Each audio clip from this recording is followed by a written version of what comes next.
حضور علیہ الصلوۃ والسلام نے ایک دن صحابہ سے فرمایا تھا کہ تم ایک ہوتے ہو اور کئی ہزار کافر کو بھگا دیتے ہو، ایک وقت آئے گا کہ ایک کافر ہوگا اور 1000 مسلمان کو بھگا دے گا۔ اس بیماری کو خاص توجہ سے سننا اور اس کی وجہ بھی سننا کہ بیماری پھیلتی کیسے، بس اس بات کو کبھی نہ بھولنا، یہ نفع دے گی۔ کہا ایک کافر 1000 مسلمان کو آگے لگا کے بھگائے گا، کیونکہ وہ پاک طیب طاہر دلوں والے لوگ تھے۔ وہ بول پڑے یا رسول اللہ صلی اللہ علیہ وسلم کیوں ایک کافر 1000 مسلمان کو بھگا ڈالے گا؟ کیا وجہ ہوئی، کیا ہو جائے گا؟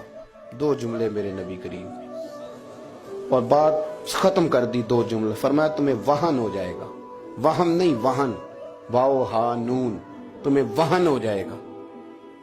یا رسول اللہ یہ کس بیماری کا نام ہے؟ تو اللہ کے رسول علیہ السلام فرمانے لگے اس کا ترجمہ یہ ہے کہ تمہیں دنیا سے پیار ہو جائے گا اور تمہارا مرنے کو دل نہیں کرے گا۔